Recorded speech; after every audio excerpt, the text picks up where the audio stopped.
IDP singi matang dasu koi karamba matamda relief camp ki asi thong thingadauri IDP amasung asi lekidre haidana yauri se lamboi khongnang khogi relief camp da leirakhiba naha ama BP stroke tawrakpadagi laikan nari haiba maduga khogi chahi humdraga mari shuraba khogi salam achauba kauba khogi pabung amasu lekidabagi matangni adumakpu koi IDP sing hanjil han bagi matang si koi December bung ki manungda koi gi tangka hum thokna hanjil han gani haibani dubu koi gi lairingai gi chairak asida koi gi adumak ana yek yauba sinamaram oirakanda koi gi BP stroke to bagi warol amsu yauri duga anna masu laiki dabagi matang yauri masimagna koi gi lairiba koi gi December bung ki manungda tangka hum thokna hanjil han gani haibasida tasengna maksi masi thabak oina implement tawraga lairiba khoi periphery area da lairiba singsi ju chapchana hanjen bangam gadoribra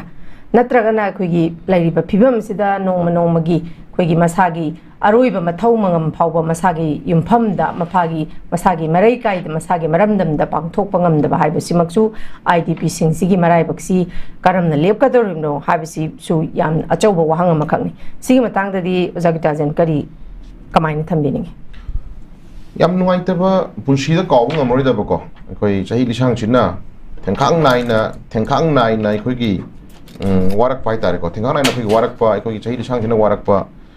chahi lising mari mangi puari leba manipur ima leba manipur sana leba manipur gi history da ko amukta thoki da ba koi british ki makha da loina moiramba chahi tare kun takui wari ko then thengkhang nai na ima leba manipur sana leba manipur na ngasi PFC lep no khana ko matamda ahla man lawki ba puwari gi history da yamna ngakpa taba da su yamna khoi ka ni ngak ka do pona ma isagi leibak ta isagi ikhungang da isagi lekai da khoi je ngasai gi michiroi na ko michiroi na khoi ta pa ngasi ngasai gi relief ta wena le ka ngasai khoi yum ka da khoi ka ni michiroi le ka ngasai gi khoi punsi mahing je meman ta lai punsi mahing je si muta thok thok amagi man haitare ko aduna sagi area sai hajani ngi siam ngai te IDP singi punsi khongchat natrana moina lele punsi mahing moina thenari ba wa bajigi khaluraga di yai koi ngangman na junu aitre duga ngasagi hangana yeng bu koi makhatana wangang mangamdre ko mogi punsi mahing je koi mioi ba moina mi moina koi na ngasagi tik to matam dai koi sagi area ji da tokom thokpa mioi ba mana mioi ba de yom thokpa tu oiri bra ha basim koi question am lai di ko yumna loiba sanga bawuda ngasagi sometimes mapuduna ngasagi chaba khogi kar hani ahau bhage tare pramani ko adu leminai sanga du bawda ngasagi khogi kar hani ekhara tawni ji chamin na ji khomin na ji ga habu yori hatare pramani adu maina sanga da bawda khoina yeng mieng sigi wangmada hingi bu simeng dugi wangmada ngasi relief kem da lebi pai jachi naw jinu adu dai hen bhai tare ko awa mong da hingi bu simeng ja ngasi gi lebi lenga ki leaders na madu usman ngam ibra ta ngam ibra ko sinama ne ko ana moin ngasi IDP ne lebi bu simeng ji kana thon bano kai tholi bano kamaya tholi bana bum sai khoi question hang ni ko khushiem gi oiba ko khushiem gi oiba dugum lana mana khushiem gi oiba dugum ba mong ta da ba mana kar hani ngasi isana isagi lamda lanjen ra leba haiba sim se ko thong man hai tare prama aduna hojai lai punsi mai ngi da ngasi IDP da lai praja ngasi wari je nong magi government na piri ba ngasi chieng amaga char na ba hawai injang amaga ko ayuk kin ngangi piri ba khara jina tangai fa ngasi punsi ma hingno hono ha du di yai masidi line na share do min share pot amani ko cham ba lan sida mayok na ba yaudra ba lan thena ba yaudra ba no magi shuru sajari ba dugumba family ko mayam ji bawda ngasi ka hong jakhal abne ko aduga den aduguma imung amana ngasi macha machu na tra family duma hingna hona matamda ayugi cha ma thongani nungdangi cha am thongani adugi market day time ji marak sida thabak shuba chatkani den macha chingi kanom chaningi ran pataram kun kun thram pho chani pramani ko adugo magi family ama pana bhona matam da changi ba magi expenditure je machi relief kem da libi paisa chinaw me amno phang drabane ko adu hendok tana sagi ngarang jam shocking oi buji relief kem gi libi paisa chinaw me am ji am shocking ima am am shocking pon oi nga khoi tak ting je uzai ko sagi lanjena ga su laba ko kuki terrorist kum kutagi lanjena ga su laba ko aduga impan mayonda masagi hingnana ba lambi ama khaki damakta jaga ama khak tangai phana posa yona hona matamda inthok piba mirai bi bana tan tanthok piba pochu dum khui adu sida la akhra fagadra khallaga sidamna hena khui IDP ni har kan khoi danga sagi hanthana yengbi mo mo ju ui mami ma tai ga na phongdo ko nga imagi khui video viral nam ju ui yebako pasi khui masi government na masi tangay pa na masi kadai pa umiyang thamiga ko question hangba lay ko aduna matam khara lan sona re matam khara ku ki terrorist kan lan to kon to tawre mi hafam to hale mayu mege mai thado kon to thado khre laibum to lai tre government na phim to khara pirani matam khara dum sara tha u sara layu tha layu ado hajik government na phim to khara pira kanda no nayum hanjin jago hai ba ji masi chai area ji ai khoi hajari ji sam sam hajara bani ko chai gi area ji da khoi ta ga mi moina to kon to ma chatu oi bra ba ji ko sang jage ba ko aduna relief camp da jabi dun relief camp da ai khoi leira matung da mamang da khoi relief camp gi lebidi ba du gumba mi sing gi data khom matam da ngasi ba da total whole total relief camp da lebidi sing silei masing gi phanayam khat leba ko garana siri ba amasu na te ba ko out of mi 60 gi mi al siri gi pawm ko ta re bo service to correction ko adu ma tai da anan leyengi kuda ki emergency la kuda mai na ha ma jo bi shok to bana jo kan ri haid ni ko ana sugumba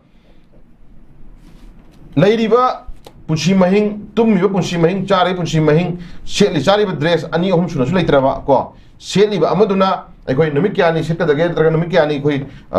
homu dage ha bi thunda leiraba adu tharaga tummiba phidu babuda ani ahum mari manga thokna ngasagi koi rotation nai na shuba ngasi numi manga tarani do koi tumu phiron du amuk sudo kanda no bam tharaga amuk tumma kanda masai masa mau yam healthy on lege to bagi masa tu phangdraba amuk thagi phiron du na tangai fana thama numitarani ko ni chat na bagi mong da lebi phim da le aba punsi meng du da ta chenai khoina ngasagi yazani na bagi madu hi dharma thok to por amuk oiduri ne ba he ko duna lebi phim je yam thana haining de ekoi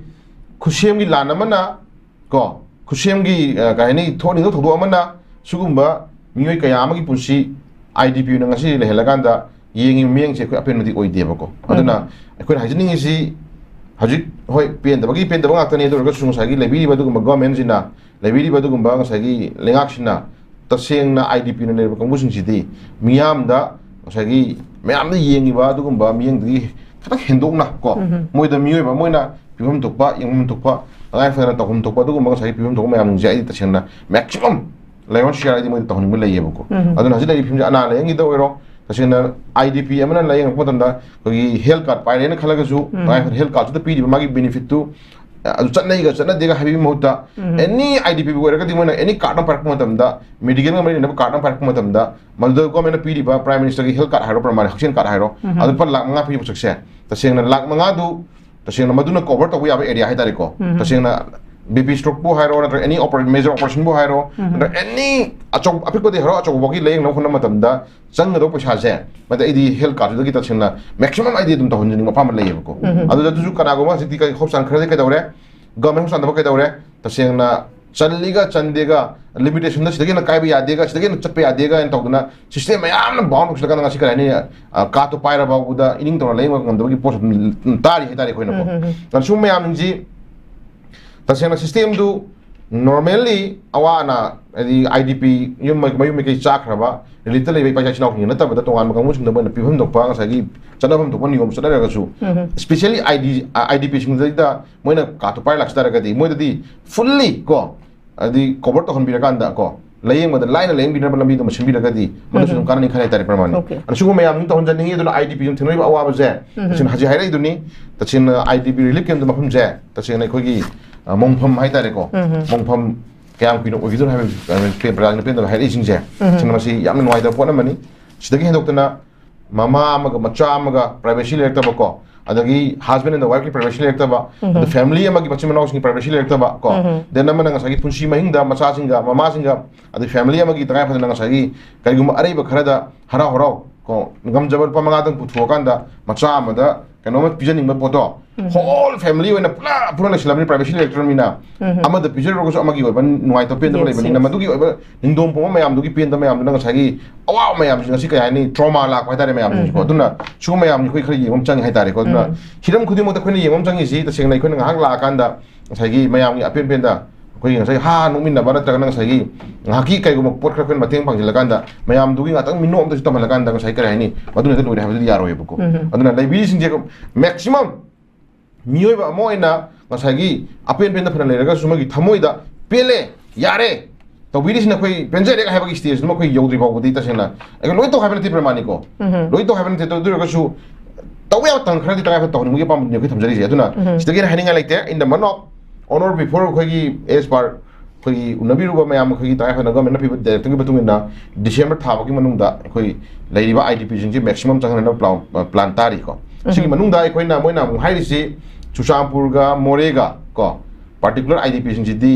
ꯉꯁꯥꯏꯒꯤ ꯃꯣꯏꯒꯤꯗꯤ ꯇꯁꯦꯡꯅ ꯑꯩꯈꯣꯏ pre ꯐꯤꯕꯔꯤꯗ house ꯑꯃꯨꯛ ꯁꯥꯔꯒ ꯇꯣꯉꯥꯟꯅ ꯂꯩꯍꯟꯕ ꯄꯥꯝꯕꯁꯨ ꯐꯣꯡꯗꯣꯛꯏ ꯑꯗꯨꯅ ꯇꯥꯛꯄꯗꯤ ꯗꯤꯁꯦꯝꯕꯔ ꯐꯥꯎꯒꯤ ꯃꯅꯨꯡꯗ ꯆꯨꯔꯆꯥꯟꯄꯨꯔ ꯑꯃꯗꯤ ꯃꯣꯔꯦꯒꯤ ꯂꯩꯔꯤꯕ ꯏꯆꯤꯜ ꯏꯅꯥꯎ ꯃꯌꯥꯝꯁꯦ ꯍꯟꯕꯒꯤ ꯄ꯭ꯂꯥꯟ ꯂꯩꯇ꯭ꯔꯤ ꯍꯥꯏꯕꯅꯦꯕ ꯅꯠꯇ꯭ꯔꯣ ꯑꯗꯨ ꯇꯥꯔꯒꯗꯤ ꯃꯣꯏꯁꯦ how many days how many years ꯆꯍꯤ ꯀꯌꯥ ꯊꯝꯈꯤꯗꯣꯏꯅꯣ ꯍꯥꯏꯕ ꯀ꯭ꯋꯦꯁꯟ ꯂꯥꯛꯏꯅꯦꯕꯀꯣ ꯑꯗꯨꯅ ꯃꯗꯨ ꯊꯨꯅ ꯂꯣꯏꯁꯤꯜꯂꯀꯥꯟꯗ ꯊꯨꯅ ꯌꯥꯅꯅꯕ ꯍꯣꯠꯅꯔꯀꯥꯟꯗ ꯃꯗꯨ ꯆꯠꯅꯅꯕ ꯍꯣꯠꯅꯕꯗꯤ ꯀꯌꯥꯝ ꯀꯥꯏꯒꯦ ꯍꯥꯏꯕ ꯀ꯭ꯋꯦꯁꯟꯅꯦꯕ ꯑꯗꯨꯅ ꯉꯁꯥꯏꯗ ꯀꯨꯀꯤ ꯇꯦꯔꯣꯔꯤꯁꯁꯤꯡꯒꯤ ꯑꯄꯥꯝꯕꯁꯤ ꯁꯨꯝ ꯊꯦꯝꯅꯕ ꯑꯉꯥꯡ ꯅꯤꯡꯉꯥꯏ ꯆꯥꯎꯕ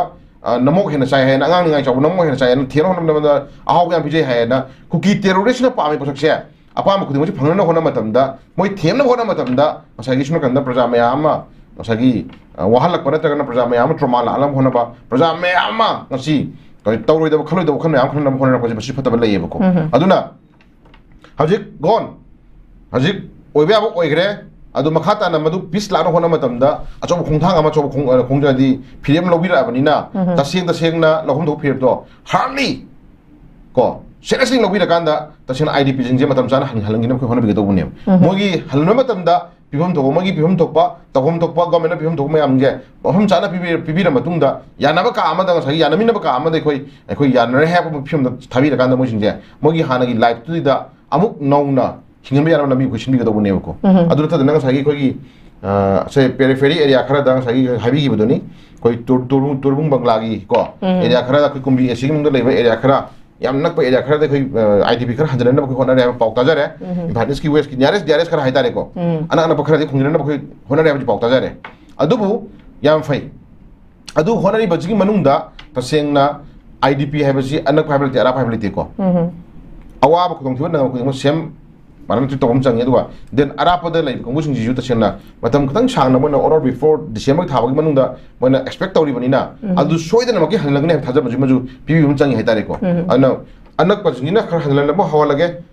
ꯑꯔꯥꯞꯄꯒꯤ ꯂꯩꯔꯤꯕ ꯆꯨꯔꯆꯥꯟꯄꯨꯔ ꯃꯣꯔꯦꯒꯨꯝꯕꯁꯤꯗ ꯃꯇꯝ ꯈꯔ ꯆꯪꯉꯤ ꯍꯥꯏꯇꯥꯔꯒꯗꯤ ꯗꯥ ꯑꯦꯔꯤꯌꯥꯗꯨꯗ ꯒꯚꯔꯟꯃꯦꯟꯠꯅ ꯄꯤꯈꯤꯕ ꯑꯦꯁꯨꯔꯦꯟꯁꯇꯣ ꯈꯖꯤꯛꯇꯪ ꯑꯣꯏꯔꯁꯨ ꯃꯃꯥꯏ ꯉꯥꯛꯅꯕ ꯍꯣꯠꯅꯕꯒꯤ ꯃꯃꯤ ꯇꯥꯍꯜꯂꯒ ꯇꯁꯦꯡꯅ ꯑꯆꯧꯕ ꯃꯦꯟ ꯍꯥꯏꯗꯤ ꯑꯆꯧꯕ ꯗꯁꯥ ꯇꯥꯔꯤꯕ ꯀꯥꯡꯕꯨꯁꯤꯡꯗꯨꯒꯤ ꯑꯣꯏꯕ ꯄꯣꯠꯇꯨꯃꯗꯤ ꯈꯟꯅꯕꯤꯗꯕꯒꯤ ꯃꯃꯤ ꯑꯃ ꯇꯥꯍꯟꯕꯒꯤ ꯃꯃꯤ ꯑꯣꯏꯍꯟꯕꯗꯨꯁꯨ ꯌꯥꯗꯕ ꯂꯩꯌꯦꯕꯀꯣ ꯑꯗꯨꯅ ꯑꯆꯧꯕ ꯅꯪꯉꯤꯕ ꯃꯃꯤ ꯇꯥꯔꯤꯕ ꯀꯥꯡꯕꯨꯁꯤꯡꯗꯨꯁꯨ ꯑꯅꯛꯄꯗ ꯂꯩꯕ ꯀꯥꯡꯕꯨꯁꯤꯡꯗꯨ ꯆꯞ ꯃꯥꯟꯅꯕꯒꯤ ꯐꯤꯕꯝꯗ ꯎꯕꯤꯔꯀꯥꯟꯗ ꯃꯆꯥꯗ ꯌꯦꯡꯉꯤꯕ ꯃꯤꯠꯌꯦꯡ ꯑꯗꯨꯃꯥꯏꯅ ꯁꯦꯝ ꯊꯤꯡ ꯑꯆꯧꯕꯒꯤ ꯄ꯭ꯔꯣꯕ꯭ꯂꯦꯝꯁꯤꯡꯁꯨ ꯇꯉꯥꯏꯐꯗꯅ ꯑꯩꯈꯣꯏꯅ ꯍꯥꯔꯗꯂꯤ ꯍꯣꯠꯅꯕꯤꯔ ꯃꯇꯨꯡꯗ ꯇꯁꯦꯡꯅ ꯆꯞ ꯆꯥꯅ ꯃꯌꯨꯝ ꯌꯧꯅ ꯍꯣꯠꯅꯕꯤꯒꯗꯧꯕꯅꯦꯕꯀꯣ ꯑꯗꯨꯅ ꯒꯚꯔꯟꯃꯦꯟꯠꯅ ꯀꯩꯒꯨꯝꯕ ꯈꯔ ꯍꯥꯏꯗꯣꯛꯈ꯭ꯔꯦ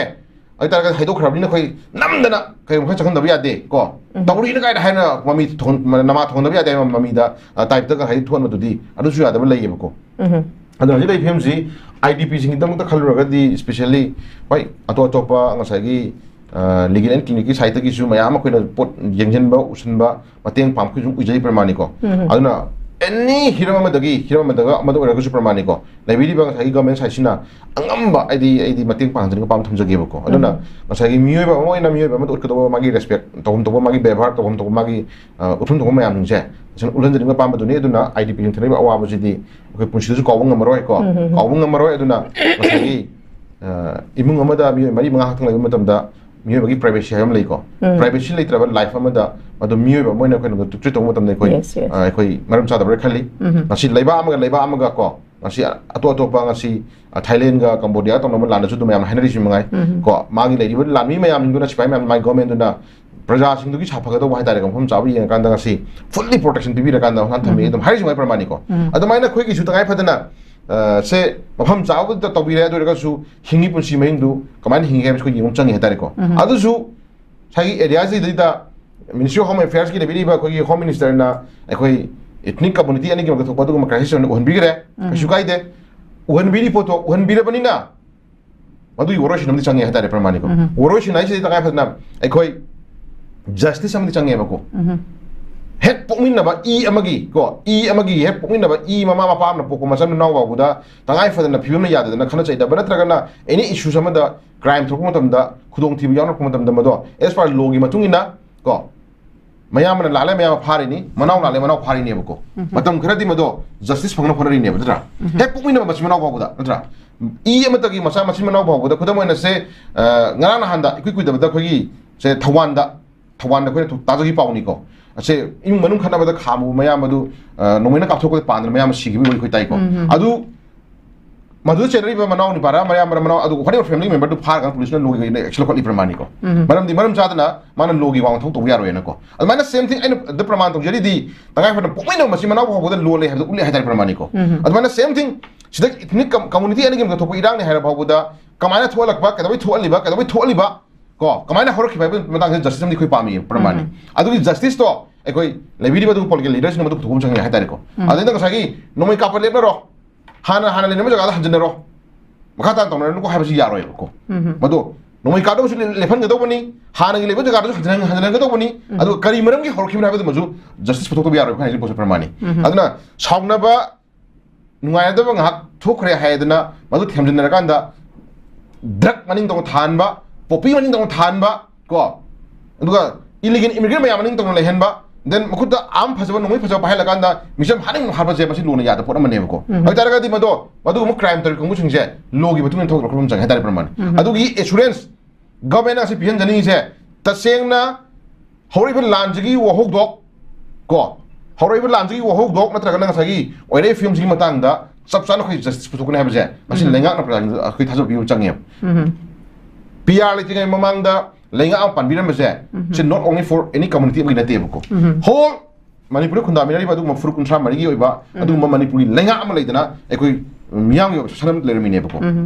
adu ma manipuri lenga na lenga am le ram kana sason tor ma poto lenga tu no loram ba ware lenga tu no piram ba sagi di directive ko lenga tu no piram ba decision khudi mak se ekoi kan tho chapi ya ki roi ko maram di manipur thubi irang sing matang da manipur gi lenga am le ram ba du na haram isi thon to mayam ji oiba history mayam oire mayam je maram chana khoi hair thamira ma bane ko adak madugi maram cha mayam tung da investigation to biri mayam nang madugi oi poto adu court to biri matung da madugi reference to biri matung da chap sa khoi adugumba masagi mara le mi to khoi dan di pim chang hetare ko adu lai pim ji matang da he khoi hajaning si center lengak na manipur gi khunda minari badum phuruk puntra ga mari gi manung da ai khoi thajaba pi hanjaningi kam thajaba manipur thubi irang gi matang da ai khoi chap chana ai khoi justice puthokani ko puthokna phona kan hebase ai khoi sigi matang ne khoi thajaba pi to bone malinga ko aduna ta nang sai khoi ta phadana nomai kauna ba lebna re ko adai basa basa gi mem hanjana bi yana re then khoi matung nok tona ren ko hayro shmudi ya khoi basi area sida ko then amana muk ka dawre hai ri mi phata me amna amona no more manipur amona magano mona taleba dimang tahla tan bi arroi manipur thugai na hona bi arroi ko then amana ngasagi amona khoi manipur thugai na khoi hona jarro hebo he jing ji khoi hai num changi haidari pramani ko adu mo me yam thajab do khoi pidana ekta ngasagi pangtau moina mi khra hat khre ha loina ju khra laman khum da ngasagi asina yamna hre yare no sinaro habdun di arroi ko khoi jing je amana defend do boni masang khong chona hona bani ko lu na su yari amana intention ni ko thoina hat ke on hat bani mana amana madu ngakhong chona hona bani ngakhok chana hona matam na sijab du di extra lu na su yaina adu den thoina mi hat ke on hali photo di lu na ya pot amana photo di ana su ko me am khoi kum na yengom chang eduna he sidai de lebi pusu sida idp thenai ba awa ba je idp thenai ba awa ba ji ta senai khoi ngasi government yengjeli ba mieng ji ta senai khoi yengjin ba yaw yengjin bi du ga su hen na ga ko mogi da makta ta sengna specially criteria me am thambira kanda mogi da makta special package me am bibira kanda hen na mi mo ina mi ba mo ina sahi sang china ko sahi sang ra de ke khara macha singa family singa yum ma sajaraga ai tungi asha tungi adi kadi kana wakalo namaga tungi yamna sang pusi mahinga manda koi dangai phadana ngai ni sakal pa sama yam ngang hi yam je asidang kitang se backup bibang amna bi da makta asigi lengak sina moi da thajaba khara moi tongan special package me am thadabidana moi bang di mi hana gi normal life gi ba life tong ka hanjana khona matam da ka ni chap chana mi ba moi na mi amagi ba khum lep na khona khona magi ba da di yong na bi da makta moi da dugumba a hen ba mi yang thamna me pam do hai thamjagi ai okay thank you very much saga sarija